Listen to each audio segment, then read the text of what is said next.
Hello students, मैं निधि दया आप सभी का स्वागत करती हूँ एसआरडीएफ के यूट्यूब चैनल पर।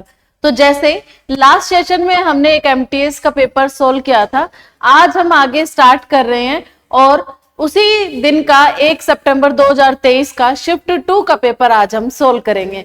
तो चलिए शुरू करते हैं आज का सेशन।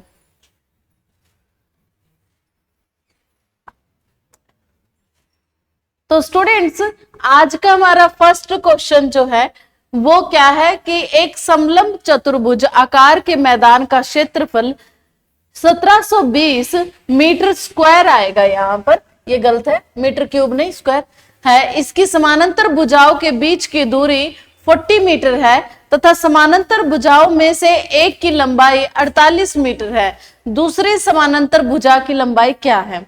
तो यहाँ पर आपको क्या दे रखा है? ट्रेपेजियम दे रखा है। क्या दिया है? ट्रेपेजियम। और उसका एरिया आपको कितना दिया है? 1720। साथ में उसने क्या दिया है? एक पैरेलल साइड भी दी है आपको। क्या दिया है? एक पैरेलल साइड दी है और एक क्या दिया है? Sorry, distance between parallel side दी है और क्या दिया है? एक पैरेलल साइड का लेंथ भी दी है। तो देखिए, आप सभी को अगर पता है तो ट्रेपेजियम होता क्या है? ये चार साइड से मिलकर ये क्या बनता है? हमारा ट्रेपेजियम। ठीक है, इस ट्रेपेजियम में क्या होता है? ये दो लाइन्स है ना, एक दूसरे के पैरेलल होती है। कैसे पैरेलल होती है? A B is parallel to C D. ठीक है, और यहां से लेकर यहां तक, यानी कि दोनों पैरेलल लाइंस के बीच का जो डिस्टेंस होगा उसे हम क्या कहते हैं? उसका हाइट। तो अगर मैं यहां देखूं तो हमें क्या क्या गिवन है? एरिया गिवन है कितना? 1720। और क्या गिवन है हमें? हाइट गिवन है। हाइट कितनी गिवन है? 40। और एक पैरेलल साइड, अगर ये ए है ये बी है, ये क्या है? एक पैरेलल साइड की लेंथ ए है, दूसरी की लेंथ बी है, तो उसने एक पैरेलल साइड भी आपको दी है जो कि कितनी है? 48। ठीक है ना, ये आपको गिवन है। और उसने पूछा क्या है? जो नेक्स्ट पैरेलल लाइन थी यानी कि बी निकालना है आपको। तो देखिए, ट्रेपेजियम का फॉर्मूला क्या कहता है कि एरिया जो होगा वो क्या होगा? Half multiply sum of parallel sides, sum of parallel sides multiply में हाइट। ये हमारा क्या होता है? ट्रेपेजियम का फॉर्मूला होता है। अब उसने क्या दे रखा है आपको? एरिया दे रखा है, तो 1/2। अब सम ऑफ पैरेलल साइड्स में आपके पास बस एक ही साइड है, वो क्या है? 48। दूसरी साइड हमने क्या ले लिए? लेट अज्यूम कर लेते हैं हम बी है। ये कितनी है? ये बी। तो मल्टीप्लाई में हाइट आपको कितना गिवन है? 40 गिवन है। कितना है? 40। तो इसको सोल्व करा तो यहां से 20 आया, ये इधर जाएगा, इसके बटे में आएगा, तो 2 से 0 गया, 2 एकम 2, 2 छिक 12, 2 छिक 12, सॉरी 2 8 16, 2 छिक 12। तो आपके पास क्या आया? 86 इज इक्वल टू 48 प्लस में बी। तो आपके पास बी की वैल्यू कितनी आ गई है? 86 माइनस 48। 16 में से 8 गया 8 और 7 में से 4 गया 3।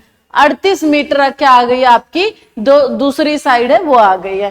तो ऑप्शन नंबर यहाँ पर 2 जो है वो करेक्ट होगा। ठीक है, चलिए आगे बढ़ते हैं। नेक्स्ट क्वेश्चन में आपको क्या दिया है कि एक राम है, राम जो है काम को 18 घंटे में करता है, श्याम और नरेश इसे 9 घंटे में कर सकते हैं। राम और नरेश इसे 12 घंटे में करते हैं, तो शाम को इसे अकेला पूरा करने में कितना समय लगेगा? देखिए, पहले उसकी दी हुई स्टेटमेंट को हम समझते हैं। राम किसी काम को कितने घंटे में कर रहा है? 18 घंटे में। श्याम और नरेश ये दोनों मिलकर उस काम को कितने में कर रहे हैं? 9 घंटे में। राम और नरेश ये कितने में कर रहे हैं? 12 घंटे में। ठीक है, तो अगर मैं काम देखूं तो इनका एलसीएम कितना आएगा? इनका एलसीएम आएगा 36। तो ये डिवाइड करा तो 18 दूनी 36, 9 चौक 36 और 12 तिये 36। यानी कि राम अकेला कितने काम करता है? 2। श्याम और नरेश मिलकर कितने काम करते हैं? 4। और रमेश और नरेश मिलकर काम कितना करते हैं? 3। राम अकेला 2 काम करता है। श्याम और नरेश मिलकर 12 काम करते हैं। और यहां राम और नरेश ये दोनों मिलकर 12 काम करते हैं, ठीक है ना। अब देखिए राम अकेला दो, सॉरी यहाँ 3 आएगा, राम अकेला 2 काम करता है, राम नरेश के साथ मिलकर 3 काम करता है। इसका मतलब जो ये नरेश है अगर ये अकेले काम करे तो ये कितना काम करेगा, 1 काम करेगा। फिर इसने क्या कहा है, श्याम और नरेश अगर मिल जाते हैं, श्याम और नरेश अगर मिल जाते हैं तो वो इस काम को कितने करते हैं, 9 में करते हैं, ठीक है। तो अब 9 काम करते हैं, क्यों, श्याम और नरेश, 1 काम तो नरेश का है, बाकी काम किसका होगा, शाम का होगा।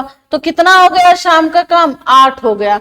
और उसे कितना करना है, 36 काम उसे करना है, 8 काम वो करता है तो 36 काम वो 4 दिन में पूरा करेगा। सॉरी कहीं पर गलती हुई है हमसे, 12 18 दूनी 36, 9 चौक 36 और 12 3 36, है ना। अच्छा ये था 9, तो नरेश आया 1 और श्याम और नरेश मिलकर 4, यहां पर गलती हुई हमसे, ये 4 था, हमने यहाँ पे 9 लिख दिया है गलती से, ठीक है। तो ये कितना आया, 3 आया, ठीक है। तो 3 आया, तो यहां पर क्या था, काम कितना था 36 और करता कितना है वो 3, तो कितना आ गया, 12 दिन आ गया। 36 काम वो कितने दिन में करेगा, 12 दिन में करेगा, ठीक है। तो यहां पर ऑप्शन नंबर जो है 3 हमारा करेक्ट होगा, ठीक है।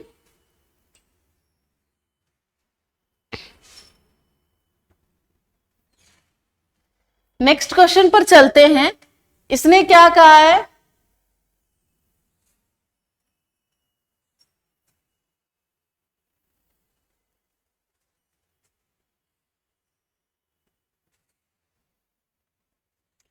क्या कहा है इस क्वेश्चन में इसने कि पाई चार्ट आपको दिया है, आपको क्वेश्चन का आंसर दिया गया है। क्वेश्चन क्या पूछे, इसमें क्या दिया आपको, इसमें जनसंख्या दी है आपके पाई चार्ट में, the pie chart shows the percentage of the population in 5 villages in a year total.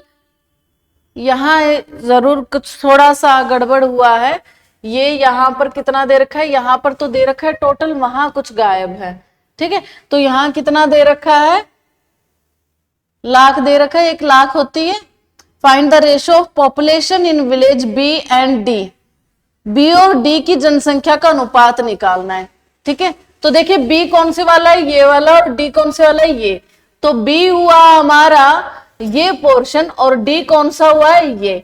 तो बी दे रखा है उसने 20%, हमें जरूरत ही नहीं पड़ी है पॉपुलेशन की, ठीक है, इसीलिए हमें क्वेश्चन से कोई ज्यादा फर्क नहीं पड़ेगा, ठीक है। क्यों नहीं फर्क पड़ रहा है, उसने क्या दिया आपको, एक तो बी दिया है और एक डी दिया है, और उसने पूछा क्या है, बी और डी का अनुपात निकालो। बी 20% है, डी 30% है, तो दोनों का अनुपात अगर हम निकालेंगे, ठीक है, प्रतिशत से प्रतिशत गया, 0 से 0 गया, 2:3 आया, यानी कि ऑप्शन नंबर 3 हमारा करेक्ट होगा। तो हमें यहाँ जरूरत ही नहीं पड़ी है, थोड़ा सा यहाँ पे गड़बड़ है लेकिन हमें काम ही नहीं पड़ा उसका, ठीक है ना। चलिए आगे चलते हैं बेटा। Find the 4th proportion. अब देखिए ये हमने लास्ट क्लास में भी सीखा था कि 4th प्रोपोर्शन कैसे निकालते हैं, ठीक है। एक बात हमेशा ध्यान रखिएगा, प्रोपोर्शन में आपको या तो चीजें ऐसे मिलती हैं, ठीक है, या फिर ऐसे मिलती हैं, ठीक है। मीन्स जब आपका ये सेकंड और थर्ड प्रोपोर्शन बराबर होता है ना, तो आपको सिर्फ 3 क्वांटिटीज की जरूरत पड़ती है, ए, बी और सी, और ये बी वाला क्या कहलाता है, मीन प्रोपोर्शन कहलाता है। अब यहाँ पे आप अगर ध्यान दे तो उसने 4th प्रोपोर्शन पूछा है, 1, 2 और 3 क्वांटिटी उसने दे रखे है, इसका मतलब वो ये वाला प्रोपोर्शन यूज कर रहा है, और उसने पूछा कौन सा है, 4th, ये वाला 4th प्रोपोर्शन पूछ रहा है, ठीक है। तो ये पहला है, ये दूसरा है और ये तीसरा है, ठीक है ना। तो A बटे में B बराबर में C बटे में D। अब मुझे क्या निकालना है, ये D वाला निकालना है, तो D की वैल्यू कितनी आई, C गुना में B बटे में A। अब आपको क्या दे रखा है, सारे प्रोपोर्शन दे रखे हैं, तो ये आपका क्या हुआ है, फर्स्ट प्रोपोर्शन, ठीक है, ये आपका क्या हुआ, सेकंड प्रोपोर्शन, ये क्या हुआ है, थर्ड प्रोपोर्शन। वैल्यू पुट कर दीजिए, ठीक है ना। तो C यानी कि third proportion, A² minus B², okay. B यानी कि ये वाला second proportion, A cube minus B cube, sorry plus B cube, A cube plus B cube, और बटे में क्या आना है आपका फर्स्ट प्रोपोर्शन, तो ए प्लस बी होल स्क्वायर ए क्यूब माइनस बी क्यूब, ये दे रखा है देखो आपको। अब हमें इनको खोलना पड़ेगा ना, आप सबको आइडेंटिटीज का याद होना बहुत जरूरी है वैसे काम में। आपको दिख रहा है आपके ऑप्शन में से इनमें से तो कोई मैच हो नहीं रहा है, तो आपको क्या करना होगा, इनमें कुछ कट वट जितना भी आप लगा सकते हो वो करना पड़ेगा। अब यहाँ पे फॉर्मूले लगाए तो यहाँ पे ए माइनस बी, सॉरी ए स्क्वायर माइनस बी स्क्वायर का यहाँ पे क्या फॉर्मूला होगा, ए प्लस बी और ए माइनस बी, और A cube plus B cube का फॉर्मूला क्या होगा, ए प्लस बी और A square minus A B plus B square. Okay, बटे में क्या है आपके पास, ए प्लस बी की होल स्क्वायर तो यूं का यूं रखेंगे, ठीक है, और इसका A cube minus B cube का फॉर्मूला क्या आ गया, A square plus A B plus B square. Clear है, डायरेक्ट फॉर्मूले पुट किए हमने। अब देखिए a प्लस बी की होल स्क्वायर, एक ए प्लस बी से एक प्लस बी कट गया, एक ए प्लस बी से ए प्लस बी कट गया, a माइनस बी से a माइनस बी कट गया, तो आपके पास बचा क्या है, आपके पास क्या बचा, आपके पास ये बचा है। तो देख लीजिए किस ऑप्शन में ये दे रहा है आपको, ये वाला option 3, A square minus A B plus B square, A square plus A B plus B square. तो देखो आइडेंटिटीज का याद होना जरूरी था आपको यहाँ पे, है ना। तो जितनी भी एल्जेब्रिक आइडेंटिटीज हैं ये सब आपको अच्छे से याद करनी पड़ेंगी, ठीक है।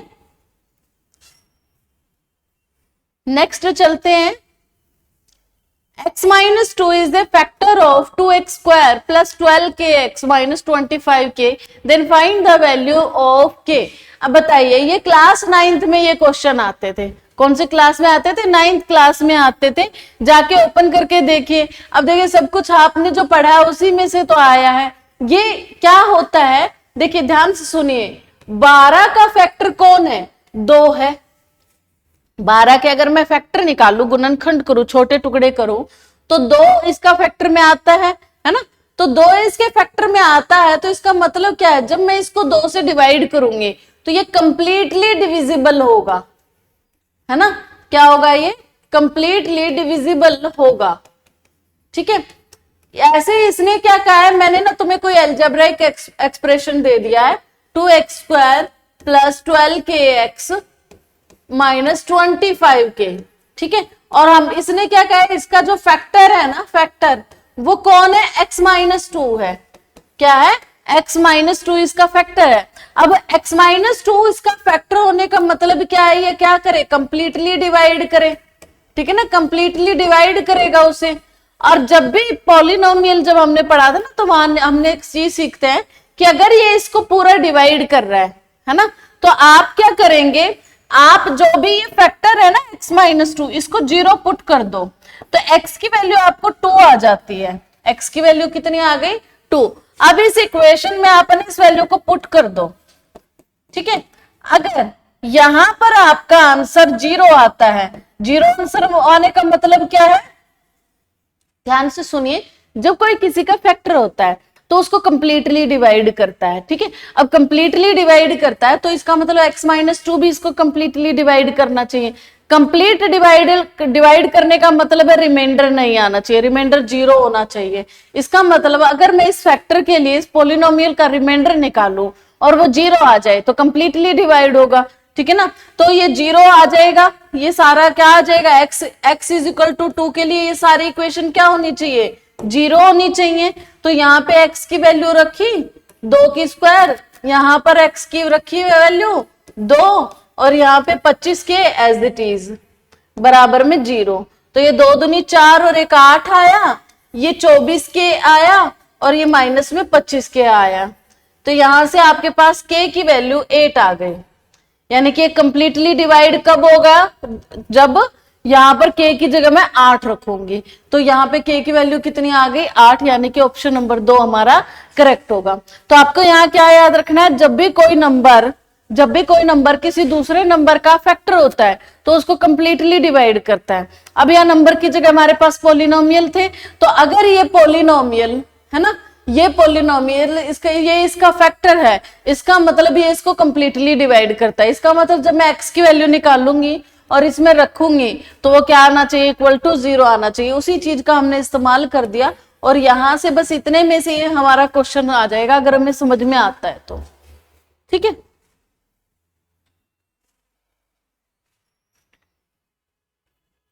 चलिए आगे चलते हैं। 108 किलोमीटर घंटा की गति से चलने वाली 360 मीटर लंबी ट्रेन 90 किलोमीटर प्रति घंटा की गति से विपरीत दिशा में चलने वाली दूसरी ट्रेन को 12 सेकंड में पार करती है। एक तो देखिए विपरीत दिशा में चल रहे हैं, लास्ट क्लास में भी मैंने ये बात समझाई थी। एक ट्रेन अगर इधर से आ रही है और एक ट्रेन इधर से आ रही है तो दोनों की स्पीड क्या हो जाएगी, ऐड हो जाएगी। अगर दोनों ट्रेन इधर जा रही है, एक ही दिशा में जा रही है, तो उनकी स्पीड क्या हो जाती है, माइनस। जैसे मान लीजिए इसकी x किलोमीटर पर आवर है, इसकी y किलोमीटर पर आवर है, तो इनकी स्पीड क्या हो जाएगी, x minus Y kilometre per hour. ठीक है, ऐसे यहाँ पर ये x किलोमीटर पर आवर है, मान लो ये y किलोमीटर पर आवर है, तो इनकी स्पीड क्या हो जाएगी, x प्लस वाई। ठीक है ना, ये बात हम लास्ट क्लास में भी सीख चुके थे। अब इसने क्या कहा है, एक 108 की गति से चल रही है, यानी कि इधर जाने वाली कितनी है, 108 वाली है। ठीक है, 108 किलोमीटर पर आवर से चल रही है ये, और लंबी कितनी है, ये 360 मीटर लंबी है। कितनी लंबी है, 360 मीटर लंबी ट्रेन 90 किलोमीटर की गति से इधर से आ रही है। एक कितनी गति से आ रही है, 90 किलोमीटर की गति से। अब इसकी लंबाई उसने पूछी है, तो इसकी लंबाई हमें निकालनी है। अब ये जब दोनों एक दूसरे को क्रॉस करती है तो ये कितनी देर में करती है, 12 सेकंड में। अब हमने लास्ट क्लास में भी सीखा था, जब ये एक दूसरे को इस तरीके से क्रॉस करेंगी तो इन्हें क्या करना है, एक दूसरे की लेंथ को क्रॉस करना है। एक की लेंथ तो हमें पता है, दूसरे की लेंथ हमें नहीं पता, तो हमारा टोटल डिस्टेंस जो होगा वो कितना होगा, 360 प्लस में l। ठीक है, सेकेंड ट्रेन की लेंथ। जो टाइम लगा है मुझे इसे क्रॉस करने में वो कितना लगा है, 12 सेकंड। ठीक है, जो इफेक्टेड स्पीड आनी है मेरी, वो स्पीड कितनी आनी है, अपोजिट डायरेक्शन में है तो क्या हो जाएंगी, प्लस। तो 108 प्लस में 90, 198 किलोमीटर पर आवर स्पीड हो जाएगी। अब देखिए ये यहाँ पर सेकंड में है और ये क्या होना है, मीटर में मिलना है आपको। किसमें मिलना है, मीटर में। तो इसको भी क्या कर देंगे, metre per second. Kilometre per our को मीटर पर सेकंड करना होता है तो क्या करते हैं, 5/18 से गुना। 18 × 18 55 मीटर पर सेकंड आ गया है। क्या आ गया है, 55 मीटर पर सेकंड। तो distance is equal to, distance is equal to क्या आ गया आपके पास, स्पीड मल्टीप्लाई टाइम। ठीक है, अब डिस्टेंस कितना है, 360 प्लस में l, स्पीड कितनी हुई 55 और टाइम कितना है 12। तो l बराबर 12 पंजे 60, 6 और 6 66 माइनस में 360, तो l कितना आ गया है 300 मीटर।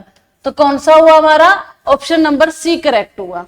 तो हम ये ऐसे अगर हम यहां से एनालाइज करें तो पिछली बारी में ये क्वेश्चन बहुत बार पूछा गया है ट्रेन के बारे में, तो आपको ये जरूर तैयार करके जाना चाहिए ये वाला क्वेश्चन। ठीक है,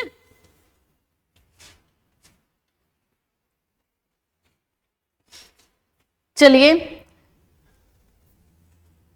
A cuboid with dimension 2 multiply 4 multiply 1 is melted and a new cube is made.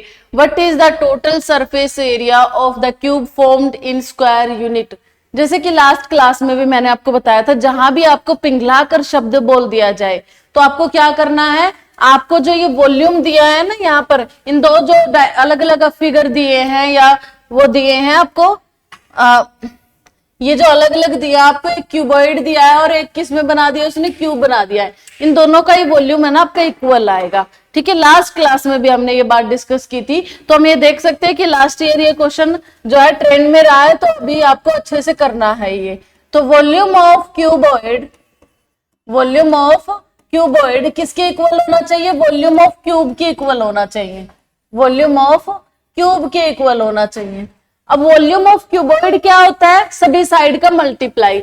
Side क्या दे रखी है क्यूबॉइड की, उसने 2 मल्टीप्लाई 4 मल्टीप्लाई, तो सारे डायमेंशन क्या हो जाएंगे इसकी, मल्टीप्लाई हो जाएंगे। अब क्यूब का क्या होता है, क्या होता है क्यूब का वॉल्यूम,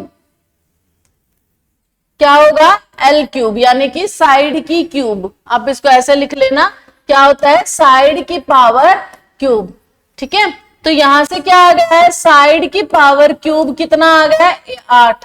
तो मैं देखूं तो साइड 8 क्या होता है, 2 दूनी 4, 4 दूनी 8, 3 क्या है तो 3 का जोड़ा बना, साइड मेरी आई 2, क्या आ जाएगी साइड 2 आ जाएगी। ठीक है, अब उसने पूछा क्या था, उसने कहा अब ये जो क्यूब आपने बनाया है ना, इसका टोटल सरफेस एरिया निकाल दीजिए, टीएस से निकालना आपको।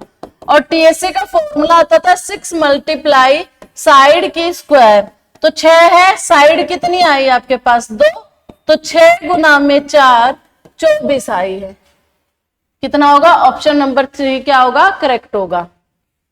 ठीक है, बहुत ही आसान क्वेश्चन है। और ये पिंगलाकर वाला तो आपको हमेशा ही याद रखना है कि कभी भी अगर ये वर्ड इस्तेमाल करता है तो आपको दोनों वॉल्यूम इक्वेट करने हैं और आगे चलते जाइए जो भी उसने पूछा है।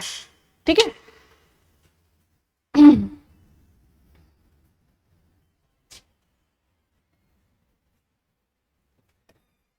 ये हटा दी यहां से। समृद्धि ने एक सोने की अंगूठी 26% की हानि पर बेची।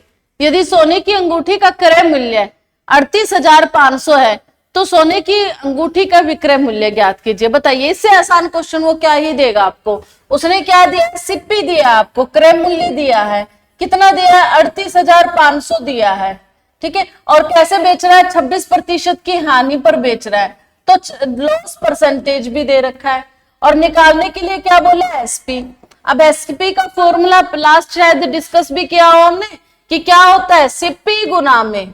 ठीक है, सिप्पी गुना में 100 माइनस, अब देखिए प्रॉफिट होता है तो प्लस करते हैं, पर यहाँ पर हमें लॉस हो रहा है ना, तो हम क्या करेंगे, उसको माइनस करेंगे, लॉस परसेंटेज बाय में 100। तो कितना आया 38,500, 100 में से 26 गया 100, तो कितना आया 38,500 गुना में कितना आया है। ठीक है, 2 जीरो से 2 जीरो गई, अब इनको क्या कर देते हैं गुना। क्या करना है आपको, 385 को 74 से गुना करना है। ठीक है, अब गुना करके देख लीजिए क्या आएगा आपके पास। देखिए पहले मैं आपको बता दूं ना, ये ऑप्शन तो हो ही नहीं सकता है क्योंकि 38,500 की हमने खरीदी थी और हानि पर बेच रहे हैं, तो ज्यादा की थोड़ी ना बेचे, इन तीनों में से ऑप्शन होने चाहिए। ठीक है, अब देखो तो 385 को जब 74 से गुना करेंगे, दो अब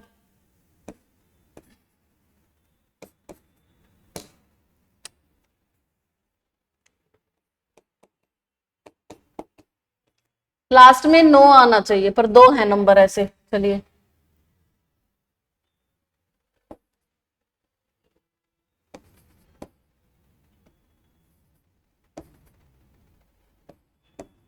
अट्ठाईस 490 क्या आना चाहिए, 28,490 हमारा आना चाहिए। ठीक है, चलिए आगे बढ़ते हैं। एक विद्यार्थी को संस्कृत, अंग्रेजी, गणित, सामाजिक और कंप्यूटर विज्ञान में क्रमशः इतने मार्क्स प्राप्त हुए। गणित, सामाजिक, देखिए ये यहाँ पे कर क्या रहा है, औसत निकलवा रहा है, सभी नंबर का क्या अलग अलग तरीके से औसत करवा रहा है। तो सबसे पहले तो ना ये आपके जो है सब्जेक्ट है। ठीक है, तो एक आपकी संस्कृत है, क्या है संस्कृत, फिर क्या है इंग्लिश है, फिर क्या है मैथ्स है, फिर क्या है एसएसटी है। ठीक है, फिर उसके बाद क्या है कंप्यूटर है। ठीक है, ये आपके पास सब्जेक्ट है। अब आपके पास कितने सब्जेक्ट हुए, 5 हुए। कितने हुए, 5। इसने कहा इसमें 62 मिल रहे हैं, इसमें 58 मिल रहे हैं, इसमें 72 मिल रहे हैं, इसमें 58 मिल रहे हैं, इसमें 83 मिल रहे हैं। ये इनके मार्क्स भी दे दिए। बस किया क्या है, इसने पहले कहा गणित, सामाजिक और कंप्यूटर, यानी कि इन तीनों का औसत निकाल लो। ठीक है, फिर इसने पूछे संस्कृत, अंग्रेजी और गणित, संस्कृत, अंग्रेजी और गणित, इनका औसत निकाल लो। और ये बताओ कि इन दोनों के औसत में कौन अधिक है, इन दोनों के औसत में कौन अधिक है। अब देखो इन तीनों का औसत क्या आएगा, 62 प्लस 58 प्लस 72 डिवाइडेड बाय 3 आएगा। ठीक है, 8 10 और 2 12, कितना आया 12, 1 6 5 11, 11 7 18 और 1 19, 3 6 18 और 3 चौक 12, इनका कितना आया 64। ऐसे ही अगर इसका चेक करो तो 72 प्लस 58 प्लस 83 डिवाइडेड बाय 3 होना चाहिए। 8 2 10 और 1 3 13, 8 7 15 15 5 20 और 1 21, 3 7 21, 3 एकम 3। ठीक है, 71 जो है पहले था, 71 जो है इसका आया, 64 इसका आया, तो कितना आ गया हमारे पास 7, कितना आ गया है 7। ठीक है ना, ठीक है, बिल्कुल आसान क्वेश्चन है।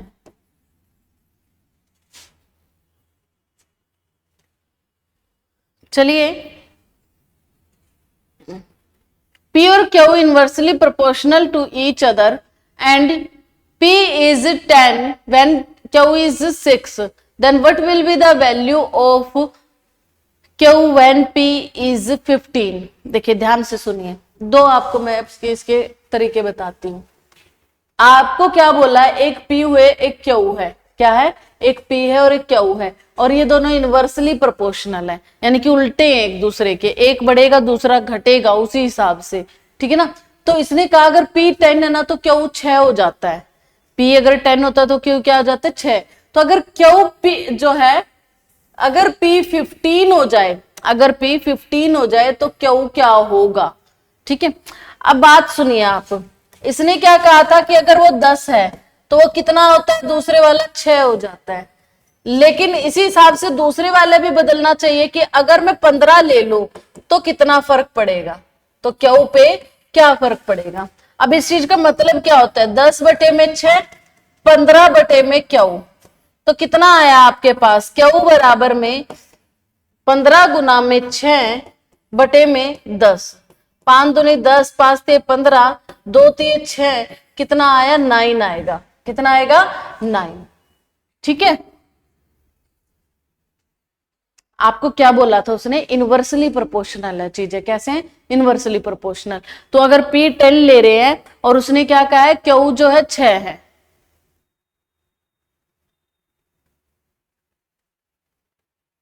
एक मिनट रुकिएगा, सही लिया है हमने क्वेश्चन को।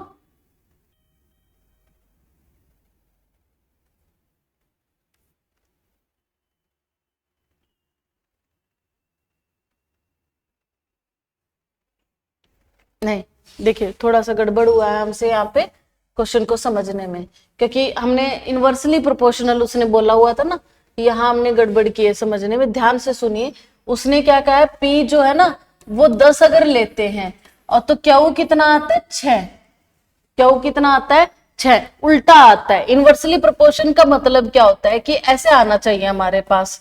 ठीक है ना, तो क्या होना चाहिए, इसने क्या P और Q एक दूसरे के व्युत्कर अनुपाती हैं, तो क्या होना चाहिए, क्या होना चाहिए, तो इसका मतलब ये क्या होना चाहिए, P मल्टीप्लाई Q जो है वो प्रोपोर्शन आना चाहिए 1 के, है ना। तो अगर मैं यहां से देखूं तो 10 गुना में 6 होना चाहिए, यहां से क्या आना चाहिए 10 गुना में 6, और उसने मान किसका पूछा है, 15 के लिए पूछा है कि Q कितना आएगा।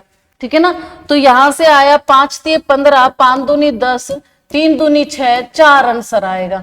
ठीक है ना, यहाँ गड़बड़ हमसे हुई है, हमने डायरेक्ट ले लिया, इनवर्स लेना था।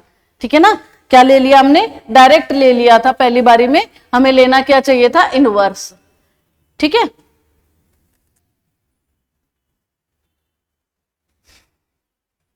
चलिए आगे बढ़ते हैं। क्या कहा गया हमें, पाई आरेख 2015 के दौरान भारत से विभिन्न प्रकार के कपड़ों के निर्यात को दर्शाता है। यदि 1 टन कपड़ा ए से आए, कपड़ा सी से 3 गुना है। ठीक है, क्या है 3 गुना है, ये 1 हो तो वो कितना हो 3, तो बताए ए और सी के बीच में आय का क्या अनुपात है। तो देखिए उसने कहा जो भी होगा ना उसका रेशो तो होगा 3:1। अब ए और सी का पूछा है, ए यहाँ पर 72 है और बी यहाँ पर 72 है। कितना है? ए 72 है और बी कितना है? सी कितना है? 18। कितना है? 18। तो अगर मैं इसको सोल्व करूं तो 18 कम 18, 18 चौक 72, कितना आया? 12:1। कितना आ गया है? 12:1। बताइए क्या होगा इससे आसान क्वेश्चन तो, है ना? कुछ भी नहीं था ग्राफ में पढ़ने के लायक, उसने पहले ही बोल दिया था कि 3:1 में तो ये रहने ही रहने हैं। अब उसमें मैंने जब ऑब्जर्व किया ये 72 है, ये 1 है, सॉरी 18 है, तो 4:1 बन रहा है। तो उसने क्या कहा है? ए का उत्पादन, तो 4 गुना में 3 12, और इसका सॉरी ए का आय पूछे ए की, तो 4 3 12, और ए बी की पता करे तो 1 गुना में 1, 1 तो 12:1 आ गया दोनों के अनुपात। ठीक है ना?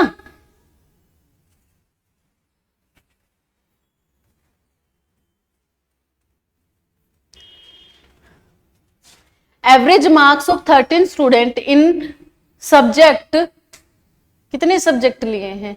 अच्छा कुछ भी ले रखा है, एक विषय में, एक विषय में इन्हें सब्जेक्ट आना चाहिए, है ना? फिर तो ये इंग्लिश भी गलत करते हैं। ठीक है, एक विषय में 13 छात्रों के औसत अंक 66 हैं। यदि पहले 7 छात्रों का औसत 67 है और अंतिम 7 छात्रों का औसत 69 है, तो 7वें छात्र के अंक क्या है? अब देखिए यहां पर आपको 1 2 3 4 5 6 7 8 9 10 11 12 और एक 13, ये 13 स्टूडेंट बिठा दिए। ठीक है ना? इसने क्या कहा? पहले जब मैं गिनूंगा 1 2 3 4 5 6 7, इतने लोगों के गिनूंगा। क्या गिनूंगा? इतने लोगों के मार्क्स गिनूंगा और उसका औसत निकाल दूंगा। तो ये कितने लोग हुए? 7 लोग हुए, और इनका एवरेज कितना आ रहा है? 66 आ रहा है। ठीक है, फिर इसने क्या कहा? पीछे से 7 गिन लिए। अब पीछे से जब 7 गिने तो आप एक बात नोट कर सकते हो, है ना? या इनका एवरेज कितना था? 69। पीछे से 7 जब गिने तो अगर मैं ऑब्जर्व करूं तो ये वाला बंदा तो 2 बार काउंट हो गया, है ना? कितनी बार काउंट हो गया? 2 बार। ये इस वाले में भी आ रहा है, इस वाले में भी आ रहा है, तो 7 और 7 14 हो रहे हैं, जबकि हमारे पास टोटल स्टूडेंट कितने थे? 13। तो यानी कि एक स्टूडेंट जो एक्स्ट्रा आ रहा है वो यही है। तो क्या करेंगे? यहां से इसका सम निकाला, 7 बच्चों का सम कितना आया? 7 42, 4 7 42 और 4 46, और यहां से इनका सम कितना आया है? 9 7 63, 6 7 42 और 6 48। ठीक है, ये आया कितना? 7 बच्चों का सम। ये आया कितना? 7 बच्चों का सम। तो 14 स्टूडेंट्स सम कितना आ गया? 14 स्टूडेंट्स का सम कितना आ गया? 462 प्लस में 483, तो कितना आ गया? 3 और 2 5, 8 6 14, 1 4 8 और 1 9, 945 आ गया है। लेकिन स्टूडेंट कितने हैं? स्टूडेंट कितने हैं यहां से यहां तक? 13 ही तो स्टूडेंट थे। ठीक है, और उनका औसत कितना था? 66। तो इनका सम कितना आना चाहिए था इन 13 स्टूडेंट का? 13 6 78, 7 78 और 78 और 7 कितना आ गया आपके पास?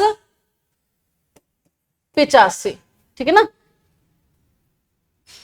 तो यहां पे क्या आ गया है? 13 स्टूडेंट्स का सम कितना आ गया है?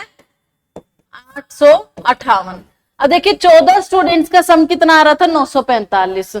13 स्टूडेंट्स का सम कितना आ गया? 858। तो यानी कि ये जो एक बच्चा जो एक्स्ट्रा आ रहा है, ठीक है, ये जो 7वां स्टूडेंट है, ये जो एक स्टूडेंट है, ये कौन है? ये 7वां है जो बार बार गिना जा रहा है। तो ये कितना आ जाएगा? 15 में से 8 गया 7, 13 में से 5 गया, 13 में से 5 गया 9।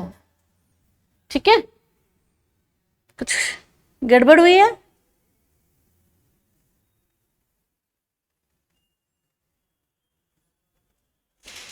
कहां प्लस माइनस में कर दिया है? फिर 78 7,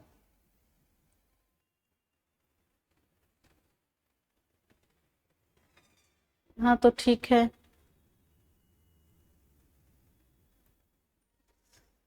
एक बार ये मल्टीप्लाई देख लेते हैं। 7 6 42, 4 7 6 42, 42 और 4 46, यहाँ पे 7 63, 6 7 6 42, 42 और 6 48। ठीक है, इन दोनों को जोड़ा तो आया 3 और 2 5, 8 और 1 6 14, 4 4 8 और 1 9। और यहां से किया 13 छिक 78 7, 13 छिक 78 और 7 85। ठीक है, तो यहां से किया तो 15 7 आया, और यहाँ गड़बड़ आ गई है, यहाँ 8 आ रहा है, जबकि हमारे ऑप्शन में ऐसा कुछ नहीं दिया गया। तो क्या, तो कहाँ मिस्टेक कर दी है? 67 ले है। अच्छा अच्छा, ठीक है ठीक है, यहाँ हमारे से मिस्टेक हुई है, 67 था यहाँ पर, ना कि 66 था। ठीक है, तो ये क्या आएगा? 67 आएगा। तो यहाँ इसको करेक्ट करेंगे, 7 7 49 4 7 42 और 4 46। ठीक है, तो 469 आ जाएगा। कितना आ जाएगा? 469। तो इनको जोड़ा तो 9 3 12, 1 8 6 14, 1 15, 1 4 8 और 1 9। ठीक है ना? अब 12 में से 8 गया 4, और 14 में से 5 गया 9, 94 आंसर आएगा। कितना आएगा? 94। ठीक है, देख लीजिए एक बार, क्योंकि बीच में थोड़ी क्वेश्चन लिखने में गलती हो गई थी।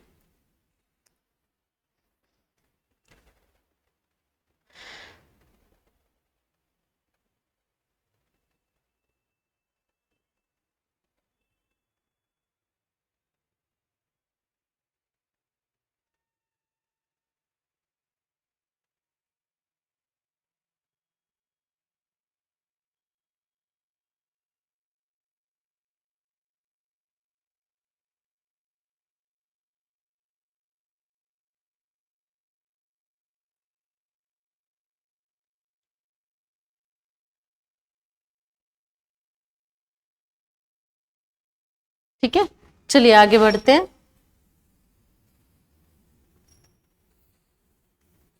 नेक्स्ट क्वेश्चन क्या दे रखा है? शोभा ने आवासीय क्षेत्र में एक छोटा सा प्लॉट खरीदा 6 लाख में, इसे लक्षिता को 20% के लाभ में बेच दिया। लक्षिता ने बदले में इसे दिनेश को 10% की हानि में बेच दिया है। ये भी क्वेश्चन हम पहले देख चुके हैं इस तरीके से भी। शोभा, लक्षिता और दिनेश, 3 तरह के लोग यहां पर हैं। सबसे पहले शोभा ने बेचा है लक्षिता को, और शोभा ने जब बेचा तो 20% के प्रॉफिट पर बेचा था, लेकिन जब लक्षिता ने बेचा तो 10% की हानि पर बेचा। ठीक है ना? दिनेश ने प्लॉट कितने रुपए में भुगतान किया, और शोभा का यहां उसने दे भी रखा है। शोभा ने कितने में खरीदा था? यहां से शुरुआत कितने में हुई थी? 6 लाख में। ठीक है ना? ठीक है, 6 लाख में उसने खरीदा, 20% में उसने लक्षिता को बेचा, 10% की हानि पे उसने दिनेश को बेचा। देखिए, याद कीजिए, जो हमारा फर्स्ट सेशन था उसमें हमने ये चीज किया था। उसमें क्या था? उसमें हमने उल्टा लेना था। क्या करना था? यहां से दिनेश का दिया हुआ था और शोभा का निकालना था। तो मैंने उस टाइम आपको बताया था कि ये 100 प्लस में 20 120 होगा, है ना? तो आप क्या करेंगे? ऐसे लिखेंगे, 100 बटे में 120 लिखेंगे, ऐसे लिखेंगे। उस दिन मैंने आपको बताया था, क्योंकि हम उल्टा जा रहे हैं तो हम ऐसे ना लिखकर ऐसे लिखेंगे। अब तो हम सीधा जा रहे हैं ना, कि हमने शोभा से शुरुआत की, चलिए आगे, और दिनेश पर पहुंच गए हैं। ठीक है, तो आपको क्या करना है? कुछ भी नहीं, बस ये 6 लाख लिखा, यानी कि जो यहां से प्राइस हमारा शुरू हुआ था, यहां से हमारा प्राइस शुरू हुआ था। लक्षिता ने 20 प्रॉफिट पे बेचा है, तो ये कितना पे है? 120 पर। ये हानि पर बेचा है 10 की, तो कितना हुआ? 90। तो 120 बटे में 100, और क्या आ गया? फिर आगे फिर से बेचा है ना, तो 90 बटे में 100। ठीक है, 2 जीरो से 2 जीरो यहां पर कट गई। ठीक है, तो क्या आया? 1 2 3। ठीक है, और 1 2 3 जीरो, और 6 गुना में 108, ये आया आपके पास। तो कितना आया? 6 48, 6 एकम 6 और 3 जीरो। तो हमारा ऑप्शन नंबर 2 करेक्ट हुआ। क्लियर है? तो देखिए, नोट क्या कीजिए, एनालाइज क्या कीजिए कि प्रीवियस ईयर में वो कहां से किस तरह के क्वेश्चन उठाकर लाया था, है ना? तो आपको उस पर थोड़ा सा और ज्यादा वर्क करना चाहिए।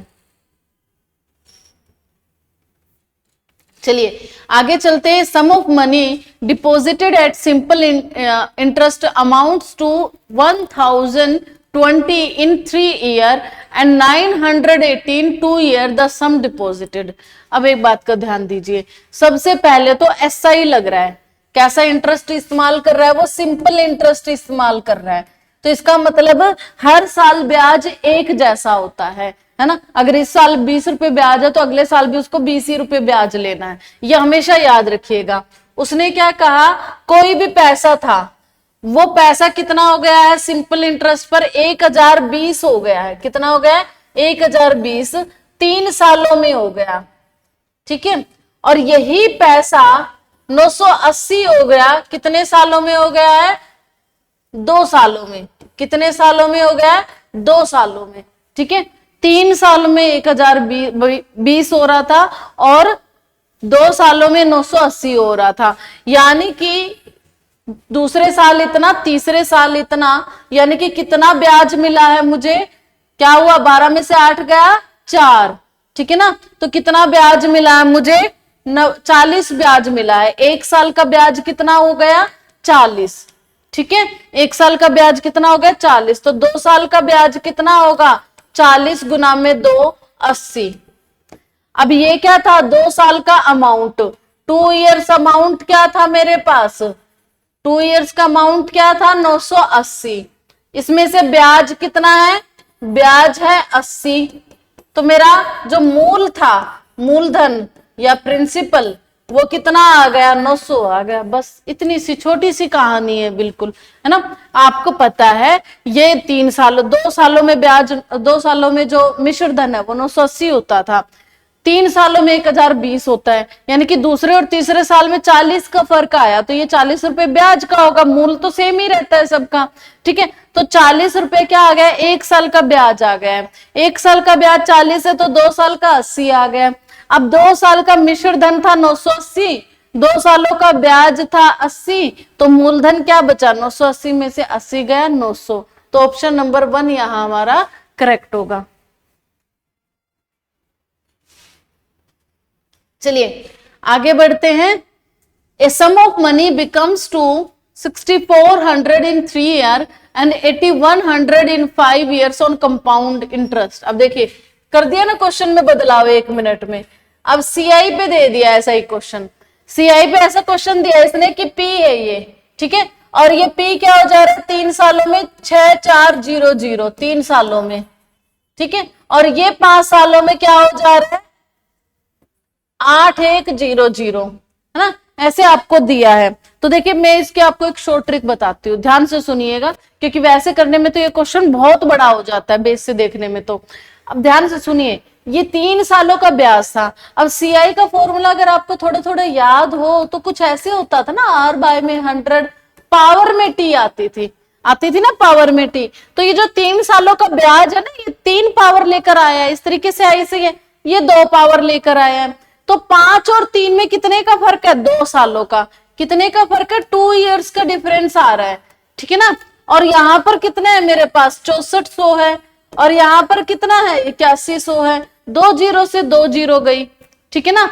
अब मेरे पास 2 साल, यानी कि पावर क्या हो गई 1/2, उल्टा कर देंगे ना तो पावर, क्योंकि मिश्र धन है तो ये इधर जाएगी, ये टी है तो उधर पावर में क्या हो जाएगी 1/t, है ना। तो इधर क्या कर देंगे 1/t पावर में, ऐसे इसके पावर में क्या कर दिया 1/t, यानी कि 1/2 आ गया, 1/2 ले लीजिए ना, ठीक है। समय कितना है हमारे पास 2 साल का, तो पावर में कितना आ गया 1/2। तो ये आ गया, इसका स्क्वायर रूट क्या होगा 64 का स्क्वायर रूट 8, 81 का स्क्वायर रूट 9। तो कितने का फर्क आया है 1 का फर्क आ जाता है, 1 का डिफरेंस आया। और कौन से अमाउंट पर आया है 8 रुपए पर आया। और उसने क्या पूछा प्रतिशत बनाना है ना, रेट पूछा है तो क्या करना है इसका प्रतिशत बनाना है, बटे में 100। तो 4 दूनी 8, 25/2, यानी कि 12 सही 1/2%। अब एक बात यहाँ याद रखिए, देखिए इसने थोड़ा सा ना क्वेश्चन में बदलाव करा है, ऑप्शन में कर दिया है। इसने 12 सही 1/2 कहीं नहीं दे रखा, लेकिन यहाँ देखो 12 सही 4/8 दे रखा है। कभी भी आपने 4 और 8 एक दूसरे के डिविजिबल है, कभी आपने ऐसा लिखा हुआ देखा है नहीं, बस उसने अपने आप से कर दिया। आप इसी ऑप्शन को लगा कर आएंगे, ठीक है। अगर मैं यहाँ काटती नहीं ना और सीधा 100/8 लेती तो देखो यही तो आना था 12 से 4/8। लेकिन हमारी हैबिट हो चुकी है कि अगर हमें कटती हुई चीजें दिखाई देती तो हम काट के आंसर निकालते, बस उसने ऑप्शन इस तरीके से दे दिया कि हमें काटने की जरूरत नहीं थी, ठीक है। तो इतनी छोटी सी बात को आप थोड़ा सा ऑब्जर्व करके चलना है। वरना वहीं पर देखते रह जाएंगे कि ऑप्शन तो आया ही नहीं, कहाँ क्वेश्चन गलत हो गया हमारा, है ना। चलिए आगे चलते हैं। दूध और पानी 25 लीटर का मिश्रण है जिसमें दूध और पानी का अनुपात 3:2 है। मिश्रण में कितने लीटर पानी मिलाया जाना चाहिए ताकि परिणामी मिश्रण में 50% पानी हो। देखिए यहां पर मिल्क है और यहां पर वाटर है और ये 3:2 में है। कितने रेशो में? 3:2 में। यानी कि टोटल क्वांटिटी कितनी होनी चाहिए? 5 यूनिट। और उसने कितनी दे रखी है? 25 दे रखी है। तो 1 यूनिट का मान कितना आ गया है? 5। 1 यूनिट का मान कितना आ गया? 5। मिल्क कितने यूनिट है? 3 यूनिट। तो कितना आ गया? सॉरी, मिल्क कितना आ गया? दूध कितना हो गया? 15। ऐसे ही ये कितना है? 2। तो ये पानी कितना आ गया? 10। अब इसने कहा ना मैंने 10 में कुछ मिला दिया, मान लीजिए मैंने x मिला दिया, ठीक है ना, पानी और मिला दिया उसने, तो x मिला दिया। तो जब उसने पानी और मिलाया ना तो परिणामी मिश्रण में 50% पानी हो गया। अब ध्यान सुनिए, कोई भी मिश्रण अगर आपने लिया है, क्या ले लिया? कोई मिश्रण ले लिया, ठीक है, उसमें आपने क्या कर दिया? 50% पानी मिलाया है, तो दूध कितना बचा? दूध कितना बचा? 85% बचा, आधा आधा, है ना। तो अगर पानी 50% हो गया है मिश्रण का, तो ये भी कितना हो जाना चाहिए? 50। यानी कि कितने रेशो में मिला रहे? 1:1 में। तो यानी कि जो भी एक्स आपने जोड़ा उसके बाद जब मैं इनका अनुपात निकालू तो वो कितना होना चाहिए? 1:1 होना चाहिए। कितना होना चाहिए? 1:1। तो कितना आ गया आपके पास? 10 प्लस में एक्स बराबर में 15। तो x की वैल्यू आ गई है 5। तो कितना हमने पानी मिलाना पड़ेगा? 5 लीटर मिलाना पड़ेगा। क्लियर है?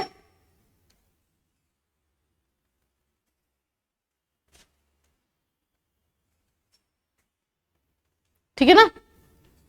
चलिए आगे बढ़ते हैं, क्योंकि पेपर बहुत पास आ रहा है तो हमें कोशिश रखनी है कि हम ज्यादा से ज्यादा काम इस थोड़े समय में कर सके, ठीक है ना। सिंप्लीफाई द फॉलोइंग, ये थोड़ा सा मैं अच्छे से लिख देती हूँ, यहां लिखा नहीं है।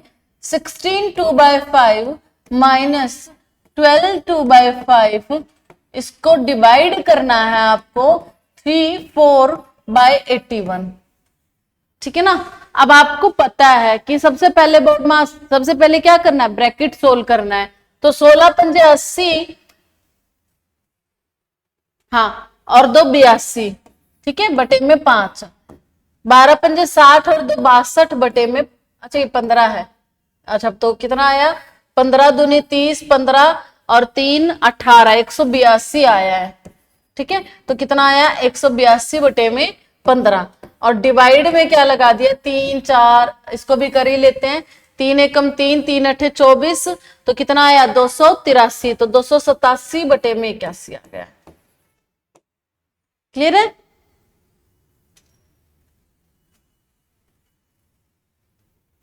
ये 247, ठीक है ना। चलिए अब क्या करना है? इसका एलसीएम लिया, 5 दिए 15, 3 दूनी 6, 3 अठे 24, 15 एकम 15, 182, ठीक है, डिवाइडेड बाय 247 बटे में 81। यहाँ पे क्या हुआ? 6 में से 2 गया 4, और यहाँ पे क्या आया? 14 में से 8 गया 6, ठीक है, बटे में 15। और ये डिवाइड में था तो इसको सोल्व करने के लिए गुना में कन्वर्ट करेंगे तो 81 बटे में 247, ठीक है। तो अब इसको सोल्व कर सकते हैं। कुछ कटता है तो हम उसे काट देंगे। जैसे यहाँ पे 3 पंजे 15, 3 दूनी 6, 3 सते 21। और कोई आपको ऐसे अगर टर्म दिखाई देती है तो आप काट सकते हैं, नहीं आती तो जो आंसर आए वो निकालना है हमें। देखिए क्या और कुछ कटता है यहाँ पर?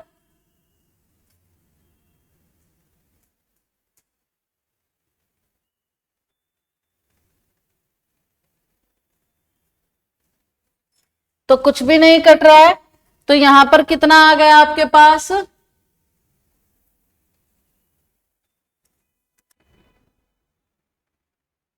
ऑप्शन के अकॉर्डिंग तो बटे में 19 या 13 आना चाहिए ना। तो इसका मतलब हम कहीं कहीं ना कहीं छोड़कर चल रहे हैं कुछ चीजें, है ना। ऐसे आना नहीं चाहिए था। कहाँ है? 80 और 2 82/5, 12 पंजे 60, 6 12 6 18, 180, तो प्लस में 2, 182। ठीक है, और यहाँ क्या है? 3, 3 अठे 3 एकम 3, 3 अठे 24, 4 जोड़ा तो 247। ठीक है, और बटे में क्या आया? 81। यहाँ पे लिया 5 ते 15, 3 दूनी 6, 3 अठे 24, 6 में से 2 गया 4, और 14 में से 8 गया 6। ठीक है, तो कितना आया? 64/15, और यहाँ क्या बन गया है? 81 बटे में 247।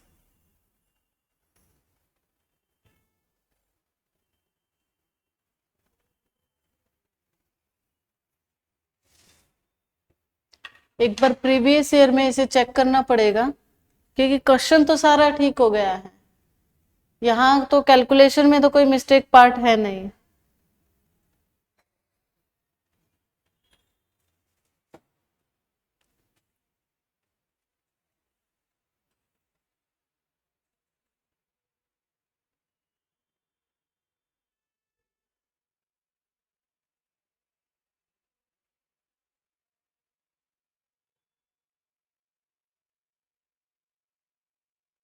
चलिए, मिस्टेक है यहाँ पर, है ना?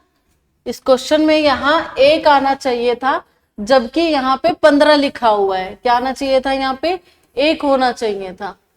ठीक है ना? ये सारा गड़बड़ इसी की वजह से हुआ है, जिसकी वजह से आंसर नहीं निकल रहा था। चलिए थोड़ा सा करेक्शन कर देते हैं इसमें। तो यहाँ 1 हुआ, क्या हुआ यहाँ पर? 1, उसके बाद आगे बढ़े तो यहाँ पर 181 आना चाहिए। ठीक है, तो यहाँ भी 181 माइनस होना चाहिए, तो 6 में से 1 गया 5। ठीक है, क्या गया? 6 में से 1 गया 5, 14 में से 8 गए 6, 1 कम और 13। ठीक है, और कुछ भी फर्क आया?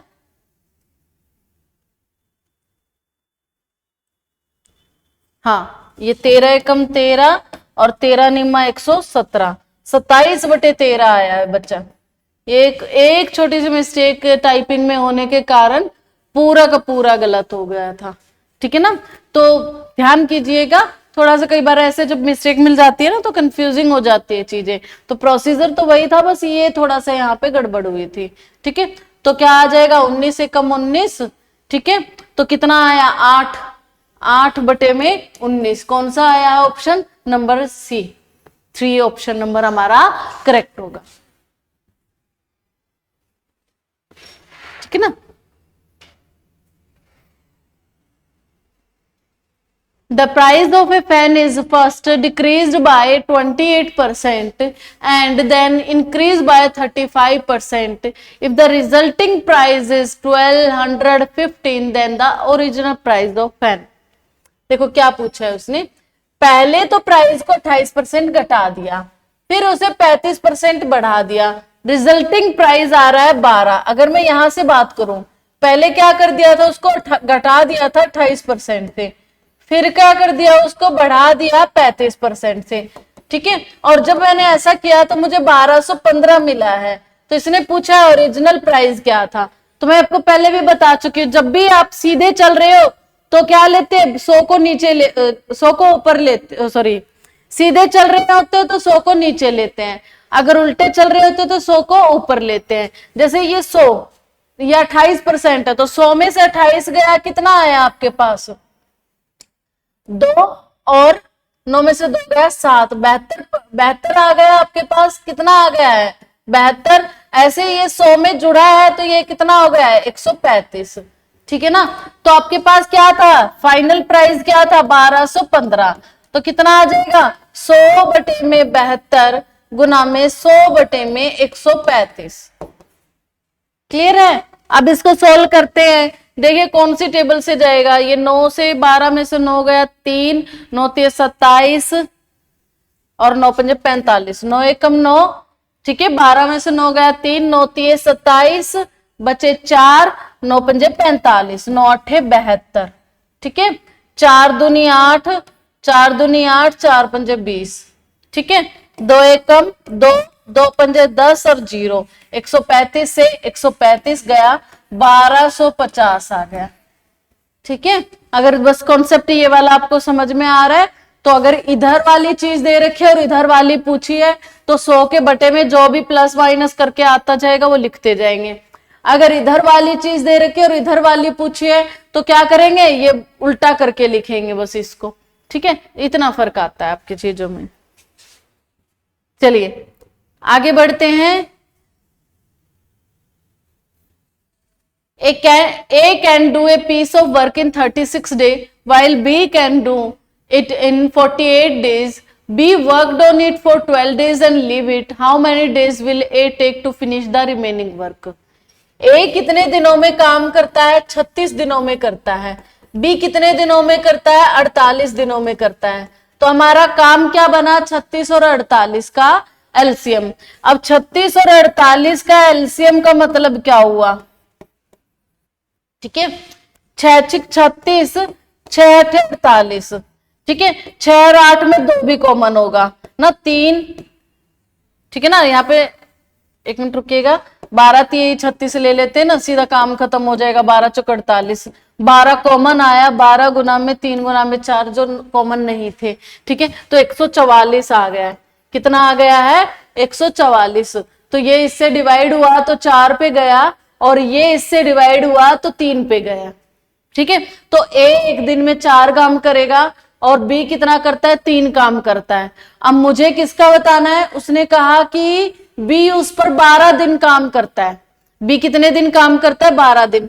4 काम करता है वो। बी कितना काम करता है? 4 करता है, सॉरी 3 करता है। कितना करता है? बी 3 करता है। तो 12 दिन में कितना कर दिया होगा उसने? 36 काम तो वो कर ही ना गया है ना। काम कितना था? 144। रिमेनिंग कितना बचा है हमारे पास? रिमेनिंग क्या आया है कि 144 तो दे ही रखा था, 36 काम वो कर गया है, तो 14 में से 6 गया 8, 13 में से 3 गया 10, 108 काम बचा है। ये 108 काम किसको करना है? ए के लिए दे दिया उसने। शेष काम कौन करेगा? ए करेगा जी। तो ए एक दिन में 4 काम करता था, तो 108 काम कितने दिन में करेगा? 4 दूनी 8, 4 सते 28, 27 दिन में काम करेगा, ठीक है ना। कोई दिक्कत है? चलिए हम अब अपने लास्ट क्वेश्चन की तरफ बढ़ते हैं, ठीक है ना। काफी हिम्मत से हमने एक और सेशन आज अपना पूरा कर लिया है। एक पुलिस कर्मी में एक चोर का पीछा करता है जो उससे 630 मीटर आगे है। यदि वे क्रमशः 9.5 किलोमीटर प्रति घंटे और 6.5 किलोमीटर प्रति घंटे की गति से दौड़ते हैं तो पुलिसकर्मी द्वारा पकड़े जाने से पहले चोर कितनी दूरी, ठीक है, दौड़ता है। ये कोई क्वेश्चन दिया है जो एमटीएस ने थोड़ा बढ़िया सा दिया है ना, ठीक है। इतने क्वेश्चंस में सबसे प्यारा क्वेश्चन मुझे ये लगा। देखिए चोर और पुलिस का कॉन्सेप्ट यानी कि रिलेटिव वेलोसिटी में ये कॉन्सेप्ट आता है। यहां पर पुलिस है, ठीक है, यहां पर चोर है, ठीक है। इसने क्या कहा? दोनों के बीच में अंतर पड़ता है 630 मीटर का। कितने का अंतर पड़ता है? 630 मीटर का। पुलिस वाला यहां से दौड़ रहा है 9.5 की स्पीड से, चोर वाला यहां से दौड़ेगा, किस स्पीड से दौड़ेगा? 6.5 किलोमीटर की स्पीड से, ठीक है।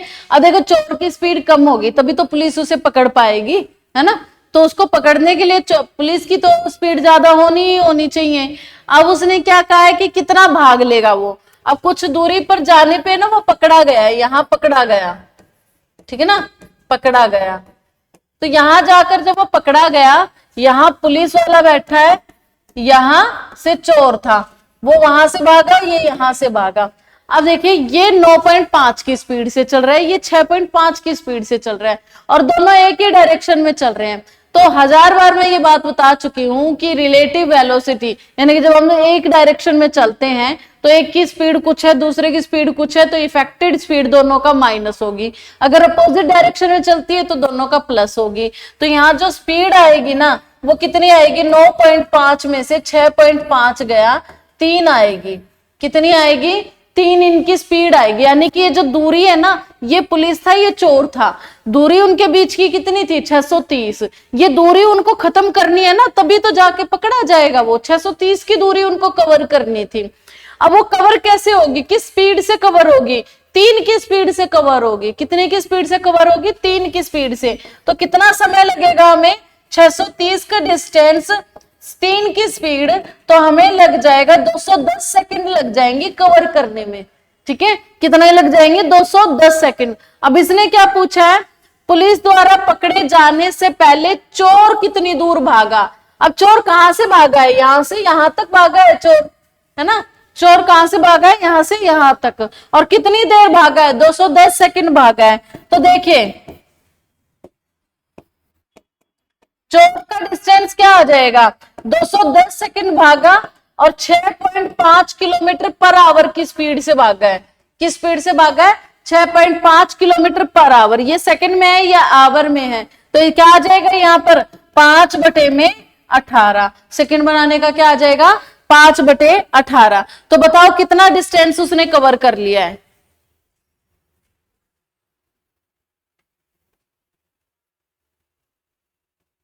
यहां गड़बड़ हो गई है थोड़ी सी, 1 मिनट रुकना। देखो यहां हमने आवर किलोमीटर पर आवर भूल गए ना, ये भी तो किलोमीटर पर आवर में था, है ना। तो कितना आया था मेरे पास, 630 ये आया, 3 ये आया, ठीक है ना। 630 ये आया, 3 ये आया, इसको आवर में बनाया, सॉरी मीटर पर सेकंड में बनाया, तो 5/18 लगाना भूल गए थे। ठीक है, तो 630 गुना में 18/15, 15 एकम 15, 15 चौक 60, 15 दूनी 30, 42 गुना में 18 आया। ठीक है, और अब हमें चोर का डिस्टेंस निकालना है। किसका निकालना है, चोर का डिस्टेंस। तो कितना आ जाएगा, 42 गुना में 18 गुना में कितनी स्पीड है, 65 की, 6.5 की, और 5/18, क्योंकि 6.5 क्या है, किलोमीटर पर आवर में है। 18 में से 18 गया और इन तीनों को गुना करेंगे तो हमारे पास कितना आएगा, ये 65 था ना, तो कितना आ जाएगा, 65/10। तो 5 एकम 5, 5 दूनी 10, 2 एकम 2, 2 21। ठीक है, तो 65 गुना में 21 कितना आ जाएगा, कितना आ जाएगा, यहां पे 21 पंजे 10 हासिल गई, और 21 6, 6 एकम 6, 6 दूनी 12, 126 में 10 गया, 10 जोड़ा 136। ठीक है, और मीटर आया है, ये उसने किलोमीटर में आंसर दे रखे, तो 1000 कर दो, 1.3 समथिंग, यानी कि 1.4 आंसर आएगा। ठीक है, अच्छा इसके लिए मैं आपको एक और चीज बताना चाहूंगी। अब ये थोड़ा सा बड़ा अगर आप ना करना चाहे तो इसके लिए एक डायरेक्ट फॉर्मूला आप याद कर सकते हो। कैसे याद कर सकते हो, सुनिए ध्यान से। यहां से आपको, ये चोर है, ये पुलिस है, और ये चोर है, ठीक है ना, और यहां पर ये पकड़े गए हैं, यहां पे ये पकड़ा गया है। तो वो आपसे यहाँ पे 3 तरह के क्वेश्चन पूछता है। पहले टाइम पूछेगा, कितनी देर में पकड़ा गया, क्या पूछेगा, कितनी देर में टाइम पकड़ा गया। तो यहां से यहाँ का जो भी ये डिस्टेंस दे रखा हो ना, ठीक है, इसके बटे में दोनों की स्पीड, अगर इसकी स्पीड x है, इसकी स्पीड y है, दोनों की स्पीड का डिफरेंस लगाकर उसको डिवाइड कर देना, तो टाइम आ जाएगा। अगर वो चोर का डिस्टेंस पूछे आपसे, अगर वो चोर का डिस्टेंस पूछे, तो आपको क्या करना है, चोर के डिस्टेंस के लिए जो भी यहां से टाइम आया है, यानी कि d बटे में जो x माइनस वाई आया है, इसके गुना में चोर का डिस्टेंस पूछा है ना, तो y गुना कर देना। ठीक है, अगर पुलिस का डिस्टेंस वो पूछे आपसे, ठीक है, क्या पूछे, पुलिस का डिस्टेंस पूछे, तो आपको क्या कर देना है, पुलिस की स्पीड माइनस कर देनी है। क्या कर देनी है, पुलिस की स्पीड माइनस कर देनी है। जैसे हमसे यहाँ पे चोर का डिस्टेंस पूछ रखा था, तो मैं डायरेक्ट ऐसे कर सकती हूँ, 630 बटे में यहाँ पे 9.5 में से 6 गया, 3 आया, और स्पीड कितनी आई, 6.5 है उसकी स्पीड, तो कितना आ गया, 210 गुना में 6.5, तो हमारे पास क्या आ जाएगा, 1.36 समथिंग आ जाएगा, तो 1.4 मिलेगा। ठीक है, ऐसे आप डायरेक्ट फॉर्मूला लगा सकते हो। ठीक है, तो ये शॉर्ट ट्रिक भी आपको बता दी गई है, एक में 3 बता दी है, और आपको वैसे भी करवा दिया मैंने। अब देखिए आज की फिर से हमारा एक सेशन खत्म हो गया है। इसी तरीके के आगे की एमटीएस के सेशन के लिए हमसे जुड़े रहें, ताकि आपको और भी इसी तरीके की थोड़ी हम अच्छे अच्छे शॉर्ट ट्रिक भी करा सके और आपके बेस पर भी थोड़ा सा हम काम करने की कोशिश कर सकेंगे। ठीक है, तो हमारे हमसे जुड़े रहिए। जो ये पीडीएफ है आपके, ये क्लास नोट्स आपको एसआरडीएफ एकेडमी के टेलीग्राम चैनल पर मिल जाएंगे, जिसका डिस्क्रिप्शन में आपको लिंक मिल जाएगा, तो जरूर ज्वाइन कीजिए। वहां पर आपको डेली की करंट अफेयर्स वगैरह भी प्रोवाइड होंगी। तो इसी तरीके से हमारे साथ जुड़े रहिए आगे तक।